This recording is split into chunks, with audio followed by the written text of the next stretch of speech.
Hello, my name is Steph Goodall. I'm the Assistant Patient Service Manager for Acute Care and the Team Leader for the Substance Care Team. We took over the team in November 2022.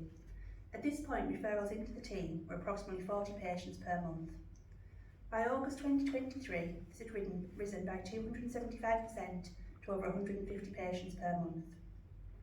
In December 22, less than 18% of patients seen by the alcohol care team referred for further investigation.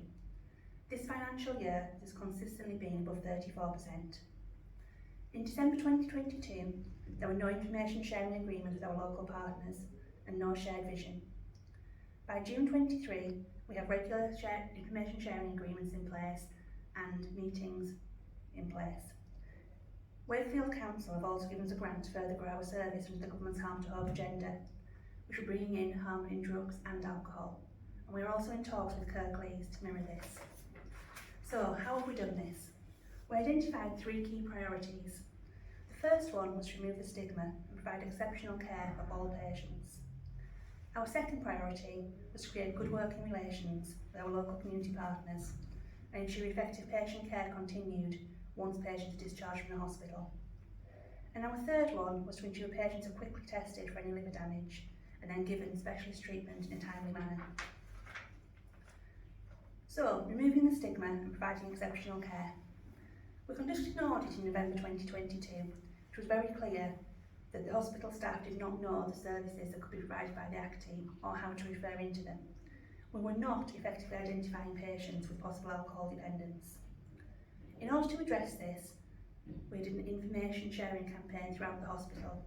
This involved posters, web information, training sessions. We also built audit scenes and nursing assessment tools, created ICE referrals and a manned telephone line. We increased our offer to a 7-day service.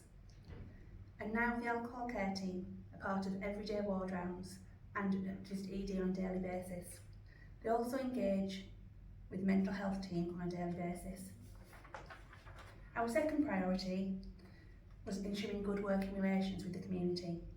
There was no formal way of referring to community services. We also had no joined up work with the council, GPs or community partners. We now have those in place. Regular local steering groups take place and we have information sharing agreements with both Turning Point and CGL.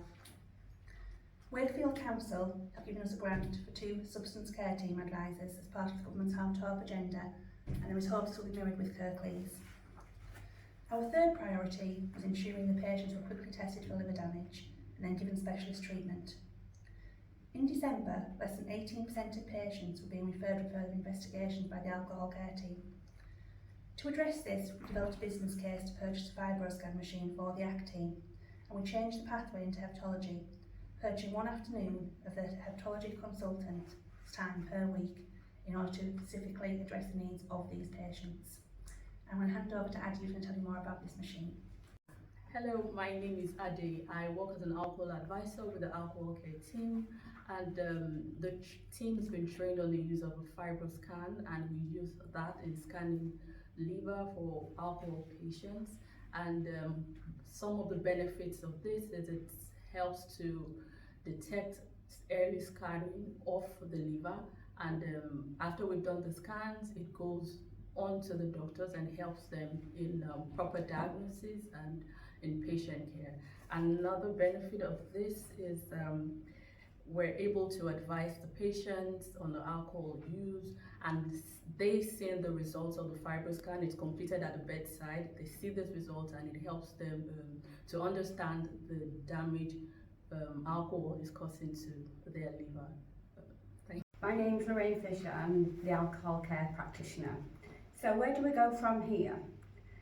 On the patient's continued journey, they can go to outside community services. This can be Turning Point or Chart, dependent on where they live. So the patient can choose on their journey where they're going. They can choose whether they want to access the services or not. So they're given choices along the way. We also work very closely with accident and emergency by attending their meetings morning and evenings, therefore having a presence within their service. And we also ensure a safe discharge from there by working closely with the consultants with the use of medications and therefore preventing beds being used unnecessarily as well. This is extremely important to our service and we find it's working immensely productive.